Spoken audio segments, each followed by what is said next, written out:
Salmo de número 90.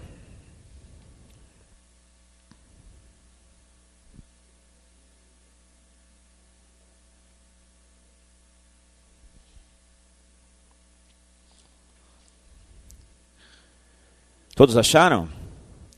Quem achou, diga achei, pastor. Quem não achou, diga me dá um segundo, pastor. Salmo é tão difícil de achar, né? Quando eu comecei a frequentar a igreja, minha esposa falava assim, eu ia procurar no índice, né? Falava Salmos, eu ia no índice. Ela abre no meio da Bíblia que você já acha. Aí eu abria, falava, nossa, não é que dá certo mesmo? E achava o Salmo no meio da Bíblia. Vocês encontraram?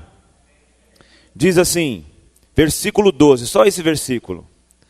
Ensina-nos a contar os nossos dias de tal maneira que alcancemos corações sábios. Ensina-nos a contar os nossos dias de tal maneira que alcancemos corações sábios. Eu vou ler esse texto numa outra tradução, você pode até comparar com a que você tem aí, que eu gostei demais, e tem a ver também com muita coisa que a gente vai falar com essa outra tradução. Ensine-me a contar os meus dias e usar bem o pouco tempo que tenho, para que o meu coração alcance a tua sabedoria.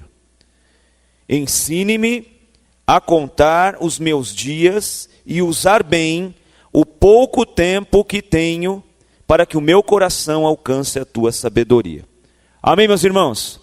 Eu vou voltar para o texto já já. Eu quero ler uma carta. Quero que você preste muita atenção. E o tema dessa carta, desse texto, é se o amanhã não vier. Então eu vou ler o texto, preste muita atenção nas palavras. Tem um significado muito profundo isso. Se eu soubesse que essa seria a última vez que eu veria você dormir, eu aconchegaria você mais apertado. Eu rogaria ao Senhor que protegesse você. Se eu soubesse que essa seria a última vez que veria você sair pela porta, eu a abraçaria, beijaria você e te chamaria de volta, só para te abraçar e te beijar mais uma vez. Se eu soubesse que essa seria a última vez que ouviria a sua voz em oração, eu filmaria cada gesto, cada palavra sua, para que eu pudesse ver e ouvir de novo dia após dia. Se eu soubesse que essa seria a última vez, eu gastaria 1 minuto extra ou 2 para dizer eu te amo, ao invés de assumir que você já sabe disso. Se eu soubesse que essa seria a última vez, eu estaria ao seu lado partilhando todo o seu dia, ao invés de pensar, bem, tenho certeza que outras oportunidades virão, então eu posso deixar passar mais esse dia. É claro que haverá um amanhã para se fazer uma revisão, e nós teríamos uma segunda chance para fazer as coisas de maneira correta. É claro que haverá outro dia para dizer um ao outro, eu te amo. E certamente haverá uma nova chance de dizermos um para o outro, posso te ajudar em alguma coisa? Mas no caso de eu estar errado, e hoje ser o último dia que temos, eu gostaria de dizer o quanto eu amo você. E espero que nunca esqueçamos disso. O dia de amanhã não está prometido para ninguém, jovem ou velho. E hoje pode ser a sua última chance de segurar bem apertado a mão da pessoa que você ama. Se você está esperando pelo amanhã, por que não fazer hoje? Porque se o amanhã não vier, você com certeza se arrependerá pelo resto de sua vida, de não ter gasto aquele tempo extra num sorriso, num abraço, num beijo, porque você estava muito ocupado para dar para aquela pessoa aquilo que acabou sendo o último desejo que ela queria. Então abrace o seu amado, a sua amada, abrace o seu filho, a sua filha, hoje, bem apertado. Sussurre nos seus ouvidos dizendo o quanto o ama e o quanto o quer junto de você. Gaste um tempo para dizer me desculpe, por favor, me perdoe, obrigado, ou ainda não foi nada, está tudo bem. Porque se o amanhã jamais chegar, você não terá que se arrepender pelo dia de hoje, pois o passado não volta e talvez o futuro não chegue. Esse texto é uma carta escrita por um comissário de bordo, marido de uma aeromoça, Jovem esta que estava no voo da TAM, que saiu da pista de Congonhas, no pouso, e chocou-se com um prédio de frente, onde mais de uma centena, de quase 200 pessoas faleceram, e a esposa dele estava nesse voo. Olhando para o texto que Moisés diz, irmãos, ele já passou por 40 anos dentro de um palácio egípcio, ele já passou por 40 anos pastoreando a ovelha do sogro dele no meio do nada, e ele já passou 40 anos liderando um povo que não acreditava nele, que vivia criticando ele pelas costas. E ele já está chegando ao final dos seus 120 anos. Nesse texto compreende-se que Moisés está no finzinho já da sua vida. E ele parece que tira algumas conclusões muito interessantes sobre a vida. Talvez para você, para mim, sejam conclusões meio óbvias, mas são importantes para refletir, inclusive e principalmente a respeito do que estamos fazendo em família. Bom, olhando um pouquinho para o texto, esta é uma oração de Moisés. Então Moisés ele começa a oração reconhecendo a soberania, reconhecendo a pré-existência, a eternidade de Deus. Então no versículo 1, por exemplo, ele diz: Senhor, Tu tens sido o nosso refúgio de geração em geração. Antes que os montes nascessem e que Tu formasses a terra e o mundo, de eternidade a eternidade Tu és Deus. Porque 1000 anos são aos Teus olhos como o dia de ontem que passou e como a vigília da noite. Então Moisés começa trazendo aqui um pouco do que ele entendeu sobre a pré-existência, a soberania, sobre o poder eterno de Deus. Depois Moisés, ele prossegue com algumas verdades sobre a vida. No versículo 9, por exemplo, ele diz: os nossos dias vão passando na tua indignação. Passamos os nossos anos como um conto que se conta, ou como um conto ligeiro. Ou seja, a vida é muito rápida. Amém, irmãos? A vida passa muito rápido. É o que Moisés está dizendo. No versículo 10, ele também diz: os dias da nossa vida chegam a 70 anos. E se alguns pela sua robustez chegam a 80, o orgulho deles é canseira e enfado, pois cedo se corta e vamos voando. Então Moisés diz que a vida ela é muito curta, ela é muito passageira, e que esses anos que nós temos, quando passa dos 70, começa a dar aquele problema de junta, é ou não é? De junta tudo e joga no mato, e não está prestando mais nada, tudo está doendo, né? Mas a verdade central que a gente vê nessa oração é esse versículo 12. Ensina-nos a contar os nossos dias de tal maneira que alcancemos corações sábios. Irmãos, se alguém me perguntasse, responda de uma forma sintetizada, simples, resumidíssima, o que é vida? Eu responderia: para mim vida é relacionamento. Se eu pudesse sintetizar numa palavra só o que significa vida, para mim eu diria relacionamento. Por exemplo, quando Jesus diz: eu vim para que tenham vida e a tenham com abundância, eu entendo muito nessa abundância de vida como relacionamento. Dá para a gente pensar um pouquinho no porquê Jesus morreu numa cruz? Que formato que tinha a cruz? Uma haste horizontal e uma haste vertical? Isso pode significar relacionamento. Então uma haste vertical que fala do relacionamento com Deus. E uma haste horizontal que fala de relacionamento com pessoas. Ou seja, quer ter vida abundante? Relacione-se bem com Deus e relacione-se bem com o que está ao teu redor. Porque se você viver isso, se nós vivermos isso, irmãos, mesmo que a gente não fique rico, mesmo que a gente não vá conhecer os lugares mais paradisíacos desse mundo, mesmo que a gente não consiga comprar tudo que tem vontade, pode ter certeza que a gente vai ser feliz. Amém? Então a vida se resume em relacionamento. E Moisés diz mais ou menos isso: Senhor, ensina-nos a contar os nossos dias de tal maneira, o pouco tempo, como diz a tradução que eu li no início para vocês, o pouco tempo que me resta para que eu aprenda a dar um significado para a minha vida. Irmãos, quando falamos de família, família é algo planejado por Deus, família é algo que nasceu no coração de Deus. A própria Trindade até forma uma família, Pai, Filho e Espírito Santo. Deus, Ele instituiu essa obra magnífica chamada família. Todas as civilizações que ignoraram ou que desprezaram o conceito de família segundo o padrão de Deus, que é chamada de família funcional, que é o pai, a mãe e os filhos desse casal que é casado, que vive junto, e os seus filhos ali. Esse é o padrão funcional de Deus para a família. Todas as civilizações que ignoraram isso, elas desapareceram. Elas desapareceram. Porque família é aquilo que dá sequência, e boa sequência na sociedade. A igreja depende de famílias. Pensa numa igreja em que as famílias estão todas destruídas, em que o pastor não tem família. Pensa numa igreja, irmãos, que as famílias estão se desfragmentando. Pensa numa igreja que ninguém mais é casado. Vamos orar pela família. Aí alguém diz assim, qual? É aquela que eu formei anos atrás, aquela que eu estou formando agora, aquela que eu vou formar depois. Deus, Ele formou algo, irmãos, sólido, chamado família. Algo especial chamado família.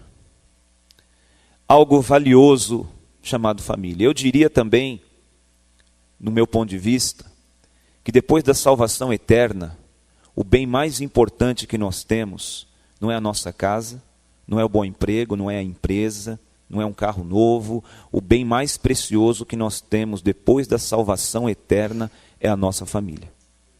É o nosso casamento, é o nosso lar. Então, quando Moisés diz, ensina-nos a contar os dias, eu fiquei refletindo um bocado a respeito desse versículo e comecei a tirar algumas conclusões. Então veja, eu entendo o seguinte: ensina-nos a contar os nossos dias, versículo 12 do Salmo 90. Para mim isso nos ensina, é pedir a Deus que nos ajude a viver a vida da forma que ela precisa ser vivida.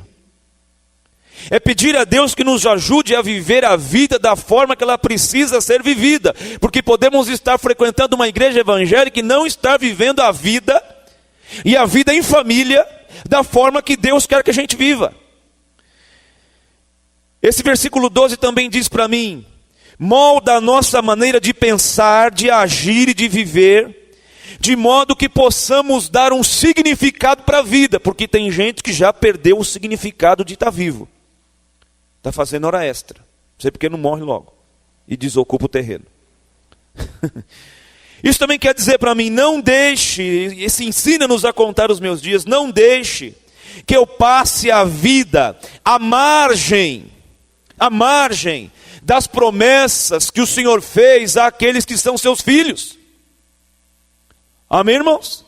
Porque tem gente que vai frequentar a igreja, mas vai viver à margem, vai viver ao lado das promessas que Deus fez àqueles que creem nele, aos filhos dele. Então ensina-nos a contar os nossos dias. Para mim também ensina-me, Senhor, a não viver à margem de tudo aquilo que o Senhor prometeu àqueles que são seus filhos.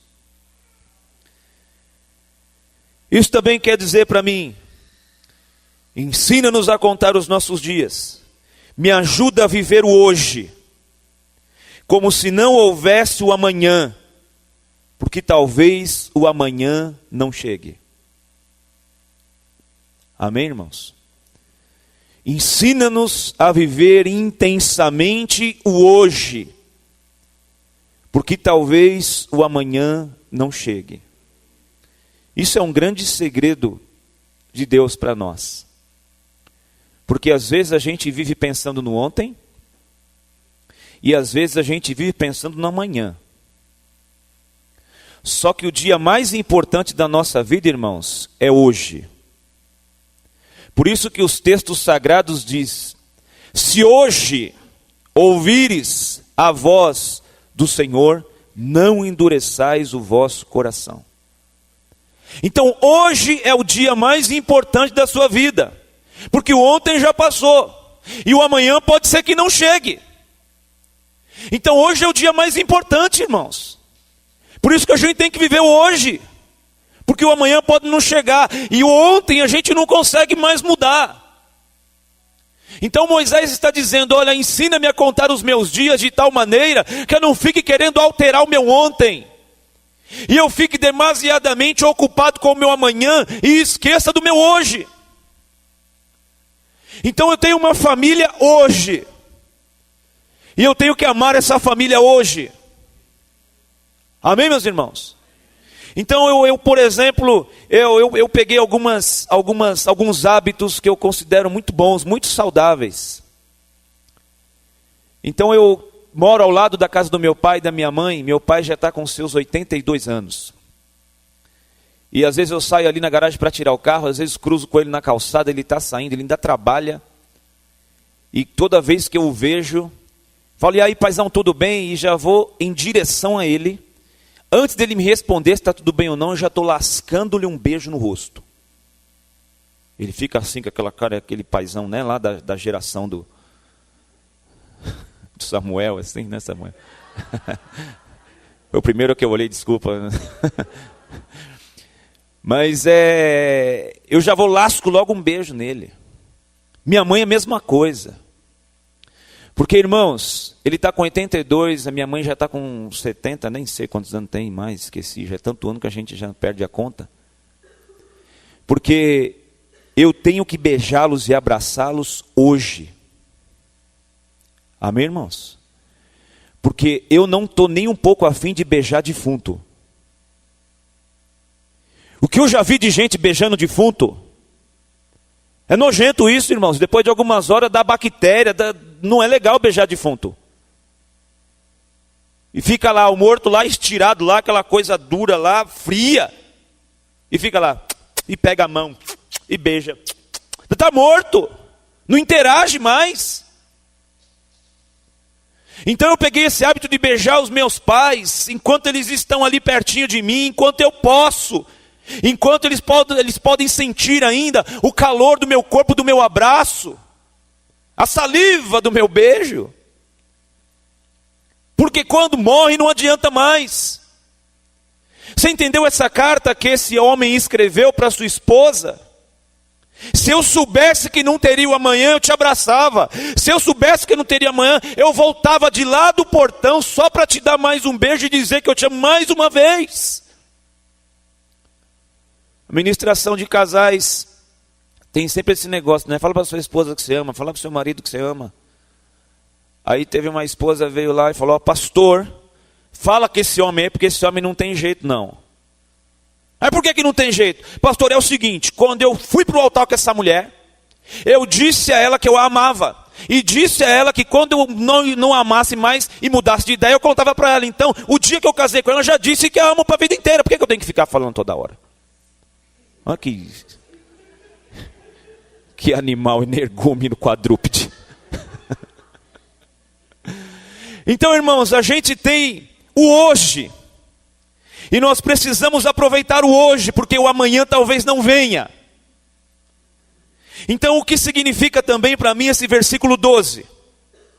Senhor, me ensina a fazer bom uso do meu tempo, de forma que eu possa vencer as pressões do cotidiano, sem perder a capacidade de sorrir, de brincar e de me relacionar com as pessoas que eu amo.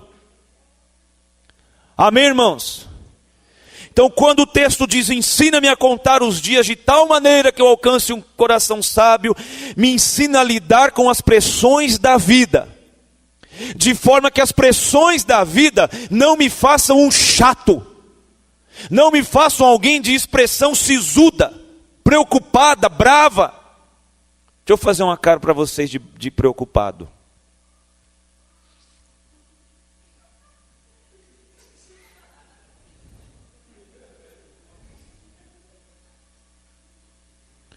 Deixa eu fazer uma cara para vocês de quem está com dívida e não sabe o que fazer. Aí minha filha, pai, me ajuda aqui nessa lição que eu não estou entendendo. Filha, depois eu vejo isso aqui, agora não dá, filha, não sei, pai está preocupado. Aí vem a pequenininha e fala, pai, assiste esse desenho comigo aqui das princesas. Eu falo, filha, não dá para assistir desenho agora, o pai não tem cabeça para isso, filha, não dá. Aí vem minha esposa e diz, amor, vem aqui para a gente terminar esse estrogonofe gostoso, para a gente jantar. Eu falo, não, faz o estrogonofe aí que nem fome eu tenho. Às vezes as pressões da vida tornam a gente pessoas insuportáveis dentro de casa. Amém, irmãos? E nós precisamos ter a habilidade, eu acho que isso vem do céu, para nós lidarmos com as pressões da vida, para que as pressões não maculem o relacionamento que a gente tem dentro de casa. Porque Deus colocou a família como um refúgio. Amém, irmãos? E a gente não pode fazer do nosso lar, da nossa casa, um lugar chato, um lugar assim que tenso. Aí a gente fica lá, meu Deus, ai, a dívida, meu Deus, não sei o que, ai, o que eu vou fazer, e não sei o que e tal. E esquece das pessoas que estão ao nosso redor, e deixa de abraçar, e deixa de dizer o que precisa ser dito, e deixa de estar perto, e deixa de sentir a alegria de sorrir, de brincar, irmãos, e de ser feliz. E a dívida continua lá. É ou não é? Não acha que a gente é meio besta quando faz isso? Não? Você acha? Diz para o seu irmão, às vezes a gente é meio besta. Você é mais que eu, né? Mas...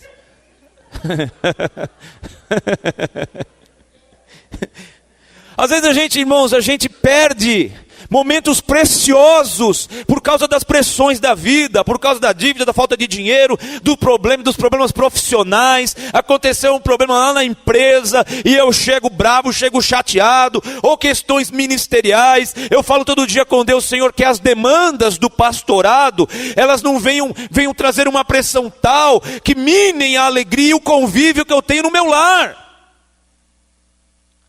Amém, irmãos? Segundo, esse texto também me diz, Senhor, me ensina a fazer bom uso do meu tempo, de tal forma que o meu relacionamento contigo tenha alguma semelhança, alguma, ao relacionamento que Moisés, Abraão ou Davi tinham contigo. Eles eram amigos de Deus. Então ensina-nos a contar os nossos dias de tal maneira que a gente consiga ter alguma semelhança no nosso relacionamento com Deus, como teve Abraão, como teve Davi, como teve Moisés. Eles eram amigos de Deus. Por quê? Porque isso vai trazer reflexos maravilhosos para a nossa família, porque é legal a gente querer uma família bonita, uma família abençoada, mas se temos um relacionamento ruim com Deus, a nossa família, mais dia menos dia, vai à bancarrota. Amém, irmãos? Ou você acha que o Satanás vai ficar olhando para a sua família? Nossa, que família bonita desse crente, hein? Gostei, hein? Que obra que Deus fez, hein? Você acha que ele vai contar um testemunho no culto lá dos capetas no inferno lá? Nossa, quero contar um testemunho. Eu vi uma família que Deus fez uma obra tão grande.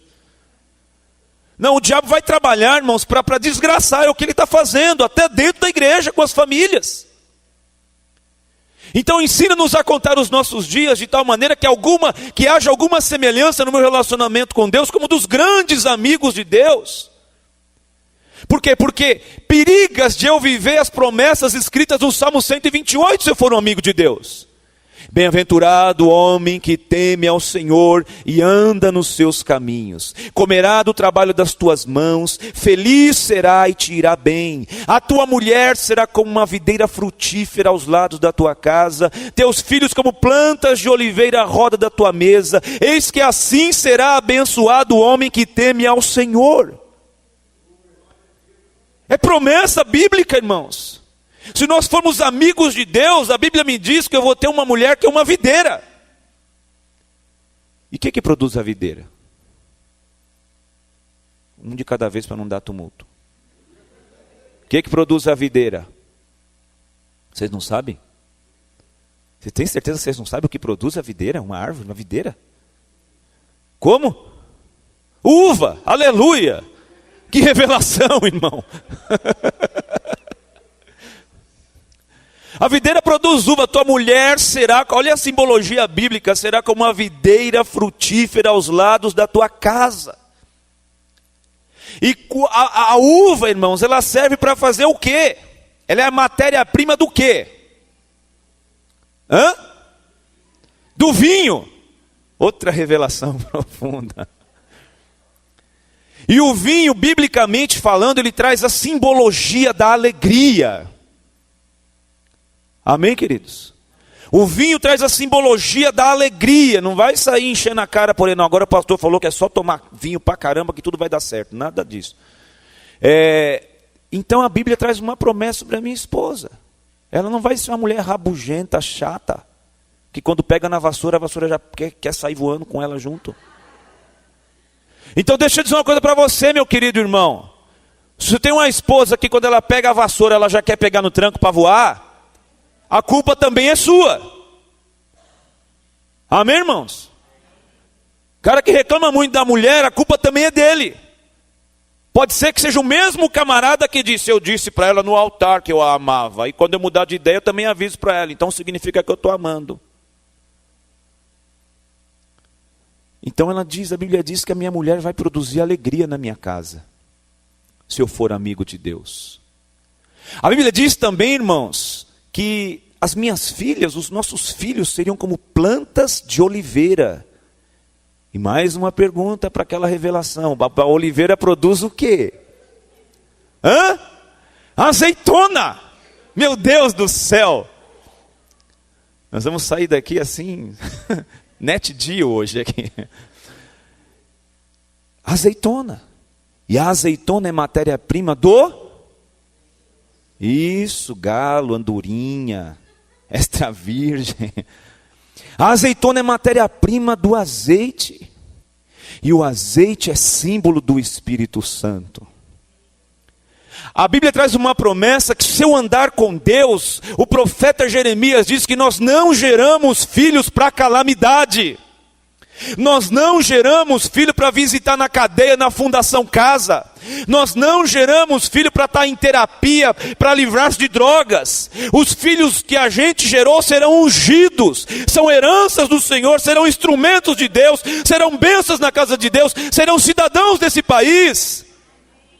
Se eu for amigo de Deus, a bênção sobre a minha família. Amém, irmãos? É isso que eu acredito.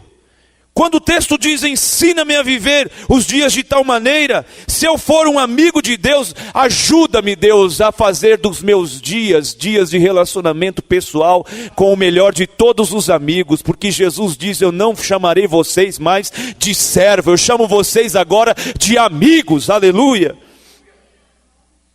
Terceiro, me ensina esse texto, ensina-nos a contar os nossos dias, me ensina a desfrutar das coisas simples, pois a felicidade verdadeira está na apreciação das coisas mais simples dessa vida. Amém, irmãos?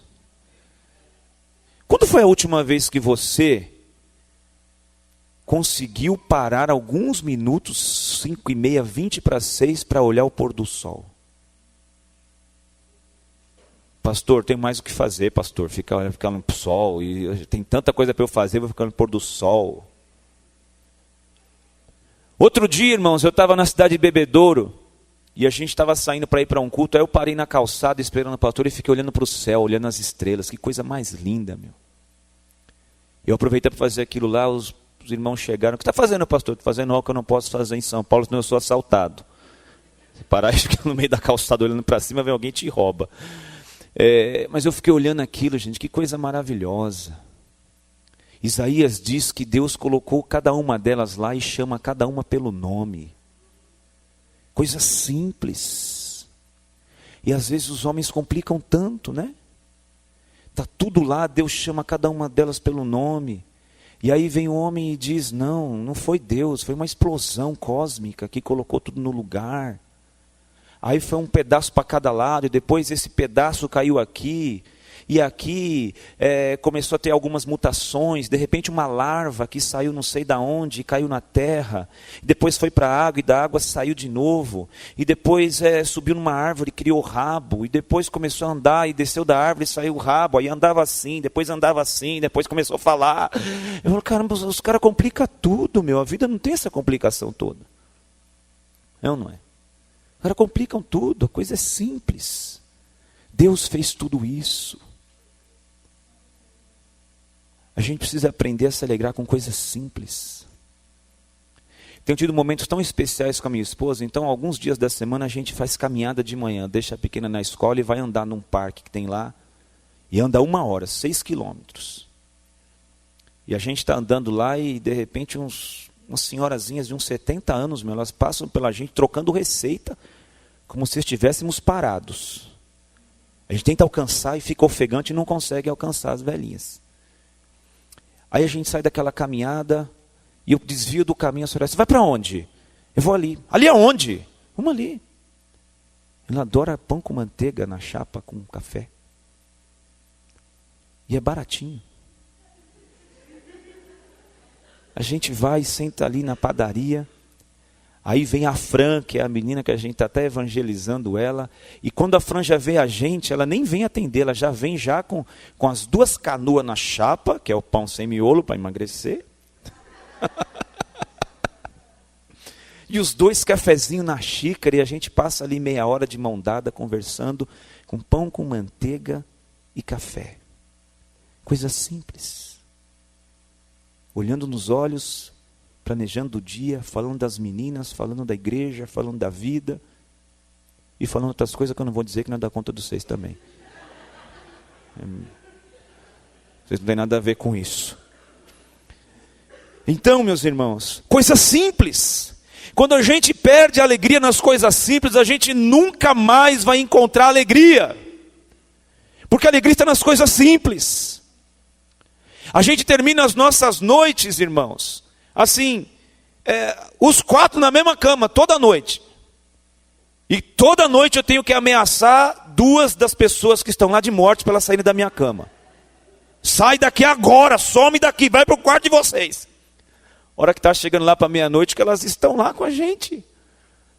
Ali, Soraya fazendo ponto cruz, assistindo um desenho, ou lendo alguma coisa, o notebook no colo, e nós os 4 ali. Coisa simples.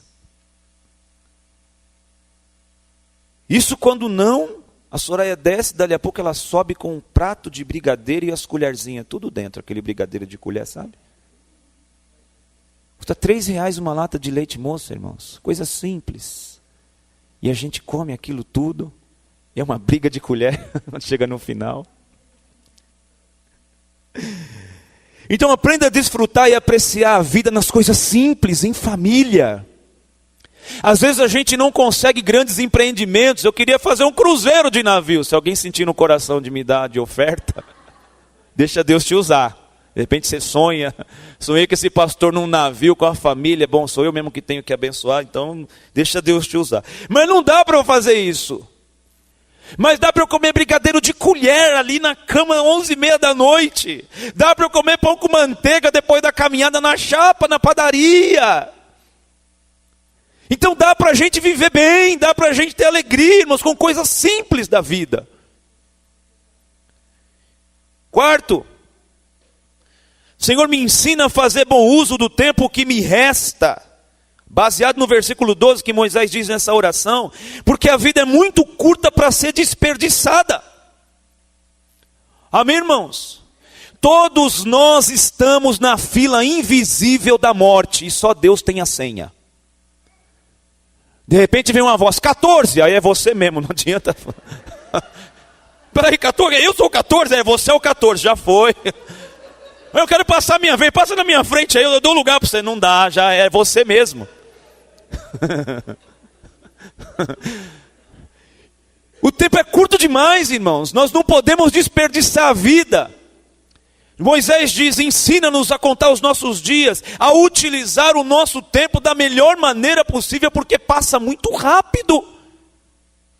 Irmãos, eu vou fazer 44 anos, vocês nem acreditam nisso, parece que tem 30 só, é ou não é? Parece que tem uns 30, não passa de 30, que você olhar para mim é isso que você dá. Vou fazer 44. Fernando, eu me lembro, meu.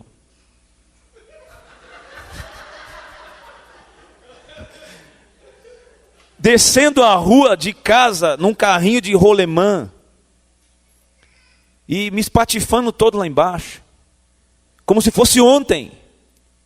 Eu me lembro caminhando com a minha mãe 6:30 da manhã com uma mochilinha cinza, um uniforme também cinza, camisetinha, aquele frio, com uma touquinha que chamava Ivan Noé. Alguém lembra disso? É quase igual a do Chaves, assim, sabe? E eu indo para um colégio chamado Pantoja no Prezinho. Eu me lembro disso, irmãos. Não parece que faz tanto tempo assim. Eu estava vendo algumas fotos esses dias, assim, de quando eu casei, já fez 16 anos. E daqui a alguns meses é 4.4. Um airbag duplo, turbinado, né, ar-condicionado, mas 4.4. Gente, passa muito rápido. Eu começo a pensar nisso, me dá um negócio na alma, assim, irmãos. Eu já estou entrando no segundo tempo do jogo. E eu não sei se vai ter pênalti nem prorrogação. Talvez seja só o tempo normal mesmo. 44? Já estou entrando no segundo tempo do jogo, irmãos. Meu pai está com 82. Dele já está ali, já. O juiz está nos desconto. Quantos, Arnaldo? Mais 3.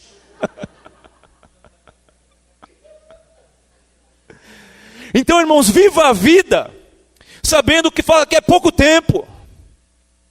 Pouco tempo. As minhas filhas, gente, aquela grandona, tocando teclado na igreja. Eu falo, meu Deus do céu. E eu comecei a aprender a tocar violão agora. E o rapaz me deu um exercício para eu fazer, eu estou apanhando para fazer. Ela fala, pai, empresta o violão aí. Ela já catou o violão, então. Eu falei, meu Deus do céu, por que é assim as coisas?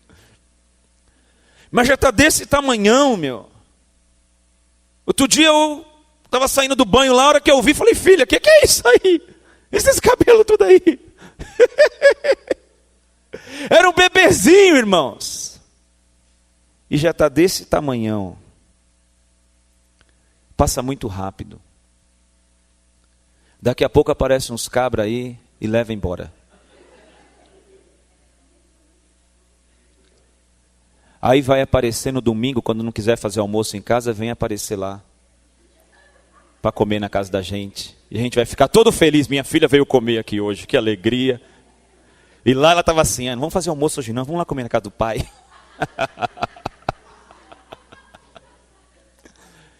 Então eu tenho que aproveitar agora, irmãos. Que daqui a algum tempo a outra é que vai aproveitar. Então eu tenho que abraçar agora, rolar no tapete com elas, contar a história. Fazer cosquinha. Deixar elas rirem até dar soluço. Porque elas vão ter uma lembrança de um pai dentro de casa. Que a abraçou, que tinha tempo para conversar. Que brincava, contava história, ajudava na lição. Levava, buscava. Dava umas varadas de vez em quando. Que as bumbumzinhos ficavam vermelho. Mas era um pai que curtia a gente. Já fizeram uma malcriação para mim lá, eu falei, olha, vai fazendo. Aí eu dramatizei, né? Sabia que um dia você não vai mais ter papai? Ô pai, não fala assim, pai. Um dia você não vai ter mais. Fica fazendo essas coisas aí, o dia que o papai, Deus levar o papai lá para cima, você vai ver só. Nossa, pai, a pequena já começou a chorar. Eu falei, não, também... precisa chorar também assim. Mas aprenda a viver a vida, irmãos. Se a gente fica muito ligado nas pressões, se a gente vai perdendo o nosso tempo, se a gente fica totalmente perturbado todo dia, isso mexe com tudo, a gente fica até doente e não vive a vida, não vive o nosso lar, não vive a nossa família. Amém, queridos? Vai chegar um tempo nas nossas vidas em que tudo o que faremos, o faremos pela última vez. Então vai chegar um dia, vai chegar um momento que foi a nossa última noite de sono, não vai ter outra. A última risada com os amigos, o último dia de trabalho, alguns vão ficar felizes para chuchu. A última viagem, o último jantar com a família. o último abraço nas minhas filhas, o último beijo na minha esposa, o última paz do Senhor ao irmão, o último culto, o último louvor, a última pregação que você ouviu. Vai chegar o dia, irmãos. E eu quero curtir a minha família, viver a minha família. Eu já falei com Deus, a minha esposa vai primeiro que eu, já falei. Já está tudo certo. Mas a gente vai viver, irmãos, e está vivendo o que é uma família, aprendendo o que é uma família. Amém, irmãos? Teve uma história de um marido que chegou no céu, e eles tiveram uma vida, foram casados quase 40 anos, mas uma vida tão miserável, um lar tão ruim, um casamento tão ruim, empurrando com a barriga 40 anos, aí morreu o marido, foi para o céu. Dali a algum tempo, ele está lá no céu desfrutando das delícias celestiais. Ele escuta uma voz: amor, cheguei! Ele olhou para ele e disse: alto lá! A Bíblia diz até que a morte os separe, não vem não! Porque viveram mal, uma vida ruim, uma vida chata.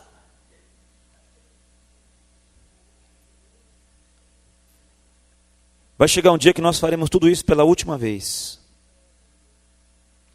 Esse versículo 12 me diz que eu não posso perder mais tempo. Você não pode perder mais tempo. Amém? Perde mais tempo não. Então, eu decidi algumas coisas, já estou acabando já. Eu decidi algumas coisas, eu não sei se você quer decidir assim também. Se você quiser, eu acho que vai ser bom. Mas uma das coisas que eu decidi, irmãos, porque eu não posso perder mais tempo. Então eu decidi que eu preciso viver intensamente o tempo de vida que me resta. Amém, irmãos? Eu decidi que eu preciso contemplar as coisas simples para ser feliz. Eu decidi. Coisas simples. Eu me lembro de umas ocasiões na minha infância que era um negócio bacana, porque a gente vive no mundo eletrônico, todo mundo está conectado com uns troços desse aqui. Tem famílias, irmãos, que a janta fica pronta, aí alguém manda um SMS para o cara que está em cima. Ó, a janta está pronta, aí o cara responde: não estou com fome, depois eu como. E aí chega um na sala, está passando lá: salve Jorge, cara, eu não vou assistir isso aí não, eu vou para cima. Aí vai lá assistir o esporte. Aí outro vem: o que está passando aí? Está passando um jogo aqui. Ah, eu não vou assistir o Carrossel. Aí vai assistir o Carrossel e fica cada um num cômodo longe do outro. Tem gente que não consegue mais nem desenvolver uma conversa, porque só sabe falar eletronicamente. Tem gente que fala a beça no Facebook, você coloca a pessoa numa entrevista de trabalho, ela trava. Quantos anos você tem? Deixa eu ver meu RG. Vizinho meu, 20, 21 anos de idade, o moleque fica 8, 10 horas, a gente vê pela janela a luzinha assim da tela, de frente do computador, irmãos, 20 para 21 anos de idade. A mãe dele, crente, ele também crente, vão na igreja, ele perto de casa. Ele falou: pastor Jair, ora pelo meu filho. Ele já fez um monte de entrevistas, só que na hora ele é reprovado, e ele só fica na frente desse computador. Eu falei: irmã, pega o martelo e quebra essa porcaria. Socorre esse menino, pelo amor de Deus. Então, irmãos, a internet, ela tem os seus benefícios e ela aproxima os que estão longe, mas distancia os que estão perto. Amém? Aproxima, tem uns irmãos da igreja, um casal muito bacana que mudou para Maringá. E às vezes a gente se fala eletronicamente, e eles assistem as mensagens no nosso site, matam a saudade. Esses dias ele me ligou no feriado: pastor, que saudade, meu, queria estar aí com vocês. A gente ainda não encontrou uma igreja que se pareça com a nossa, mas estamos procurando, pastor. A gente mata a saudade pelo site, das pregações, do pessoal, dos batismos. A gente vai vendo aqui para matar a saudade aí. Então a internet nos aproxima quando estamos longe, mas distancia quando estamos perto. Eu sou de um tempo, irmãos, embora tenha só isso de idade, em que a gente tinha uma TV só em casa, preto e branco. E aquele seletor que fazia tec, tec, tec. E pegava 2 canais. E ficava alguém em cima do telhado, mexendo na antena, e o outro gritando embaixo. Então eram 3 pessoas, um lá na TV, Um ali fora e o outro no telhado. Aí o do telhado gritava, e aí? Aí o daqui respondia, ainda não. E o cara da TV, não, agora ficou. Aí pronto.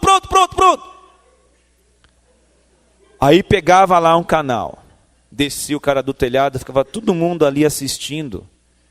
E eu, na minha infância, irmãos, eu era obrigado a assistir um programa chamado Viola Minha Viola. Eita, programa que eu gosto.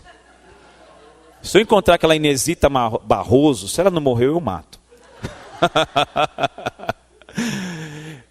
Mas a gente estava os 4 ali na sala, eu, meu irmão, minha mãe, meu pai. Eu odiava aquele troço, então eu aproveitava o colo da minha mãe que me fazia um cafuné. Mas estavam os 4 ali no mesmo lugar, assim, aconchegados na sala. Agora, irmãos, é uma chatice, essa pós-modernidade é uma desgraça. Tem 80 canais em HD, isso não tem graça. Não precisa nem subir mais lá para arrumar, não tem mais graça isso. E fica um para cá, outro para lá, e tec, e vai mudando de canal, e as imagens limpinhas. Não tem graça, o legal é você ficar tentando definir o que estava lá, de tanto chuvisco que tinha. Você não consegue, quem que é aquele ali mesmo? Aí você ficava tentando adivinhar quem era, porque você não enxergava. Mas estavam os 4 ali, em família. Amém, irmãos? Então eu decidi me alegrar com as coisas simples da vida. Eu decidi também que eu não posso mais perder tempo deprimido. Aos deprimidos de plantão aqui nessa noite, para de perder teu tempo deprimido. A vida está passando. A vida está indo. Moisés disse que é um conto ligeiro aqui no Salmo 90, está indo embora. Ele já chegando em 120, hein? Olha que ele viveu 120. Viveu bem. Nós vamos chegar lá, a expectativa de vida do brasileiro está nos 75, parece que é isso, né? Por causa das campanhas do Ministério da Saúde, faz exercício físico, alimentação balanceada, melhorou a expectativa do brasileiro de vida, mas a gente não vai chegar nos 120, irmãos. Passa muito rápido. Então para de ficar deprimido, para de acordar mal-humorado, para de ficar bicudo. Eu decidi também não perder mais tempo com picuinhas e desavenças com as pessoas que eu amo. Amém?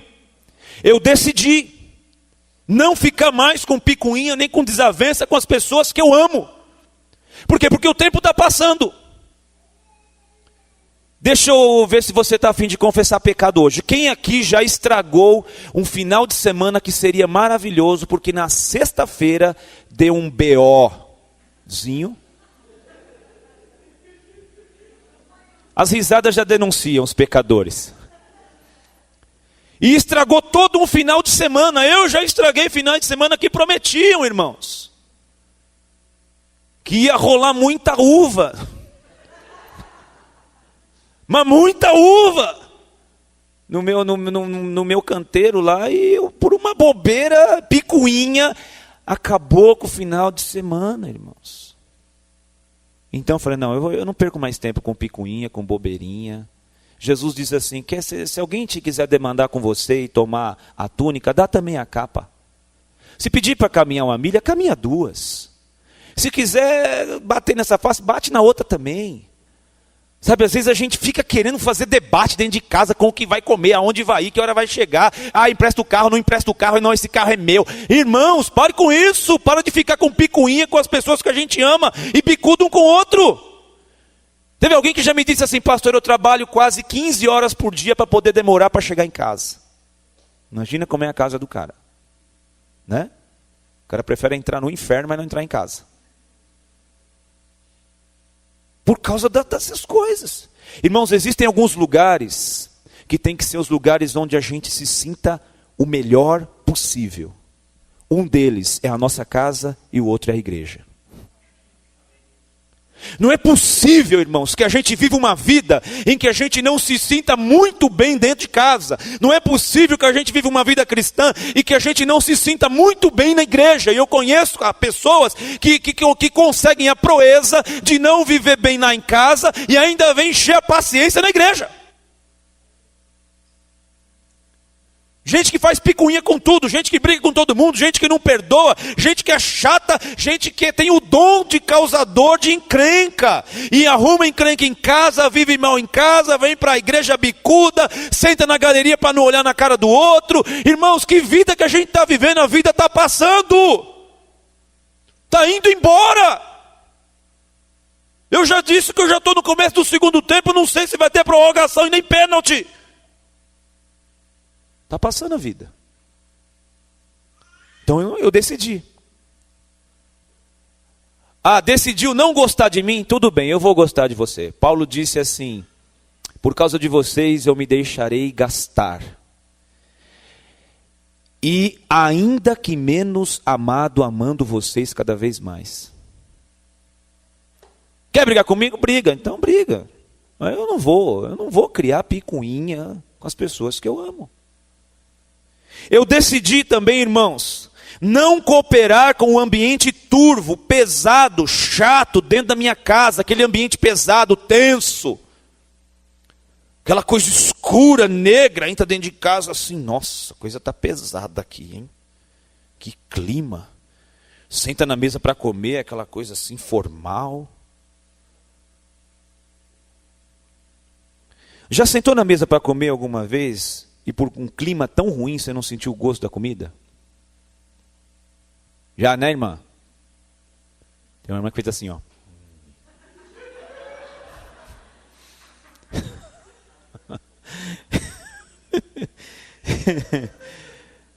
Às vezes o clima está ruim dentro de casa, irmãos, ou o banquete está na mesa, você vai comer e não sente o gosto. A sabedoria de Provérbios diz no capítulo 17 que é melhor um bocado seco e com ele a paz, do que a abundância de iguarias e com ela contenda. No capítulo 15 de Provérbios diz o seguinte, que é melhor comida de hortaliça do que um boi cevado, ou seja, um churrasco com picanha e com ele o ódio. É melhor um prato de salada, que vai ser bom até para o colesterol e para a saúde, do que um boi cevado e com ódio, uma salada, mas com paz. Aquele pão que você pegou ele de ontem, colocou na frigideira para assim, deu uma passada nele lá. E fica bom, não fica? Põe amanhecido quando você passa ele na frigideira, fica gostoso. Do que um grande banquete, irmãos, com aquele clima pesado, que você não sente o gosto da comida, que eles não se conversa na mesa. Eu decidi não cooperar com isso. Quando o clima começa a ficar meio turvo lá, eu já dou uma descambada. Começou a ficar aquele clima pesado. Outro dia eu passei na rua, escutei um louco dentro do carro lá e ficou na cabeça da gente, né? Tom, tom, tom. Aí estava aquele clima pesado, eu falei, o que que esse clima está assim, essas caras assim pesadas? Vou cantar uma música para vocês.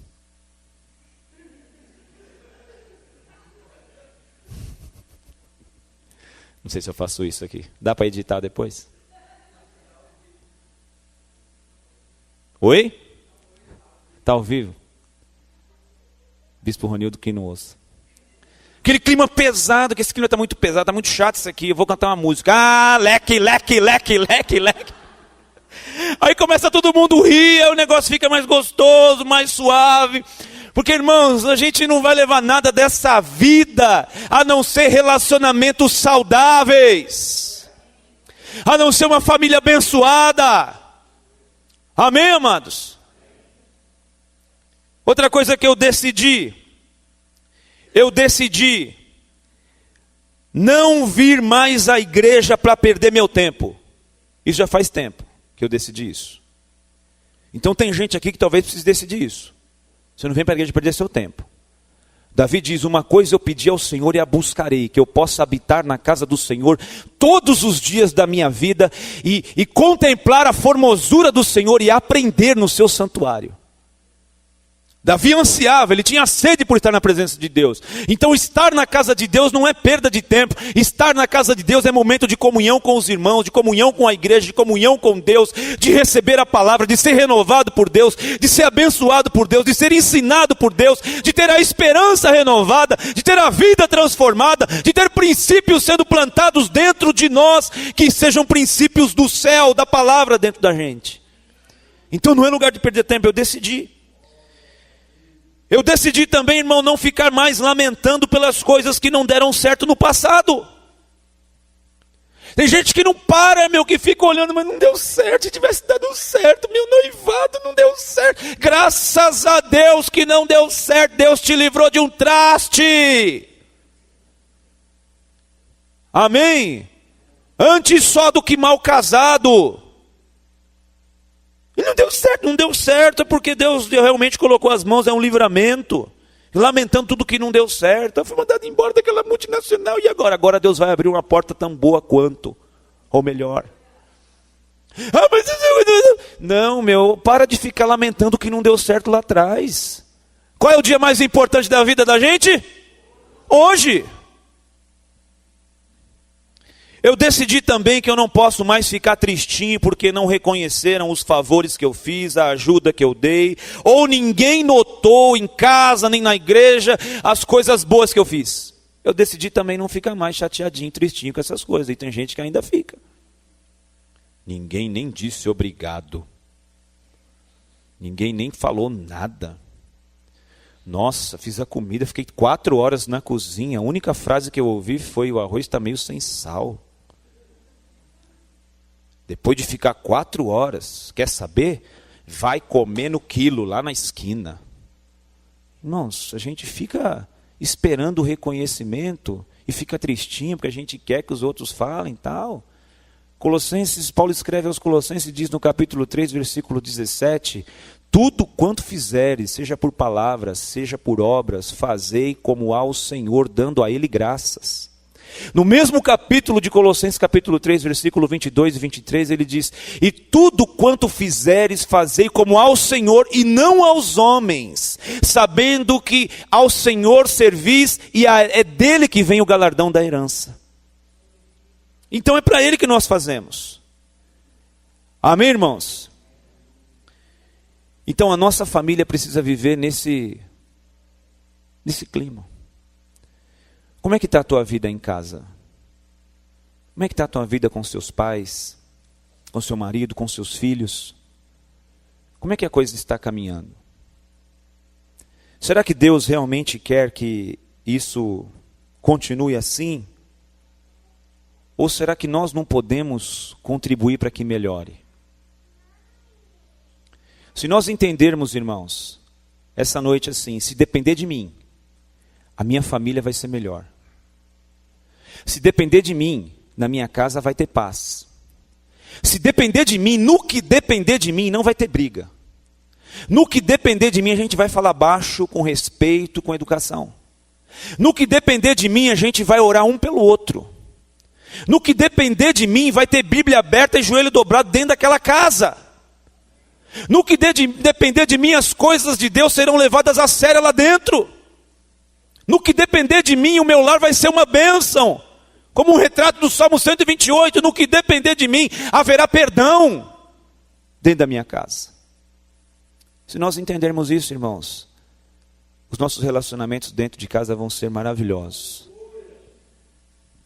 E uma das coisas mais abençoadas que eu tenho, irmãos, é de poder estar com a minha família. A gente se alegra. Muito bom. Deus tem me dado um lar feliz. Perfeito não, mas feliz. Amém, irmãos? Posso orar com você? Podemos orar? Você pode curvar sua fronte?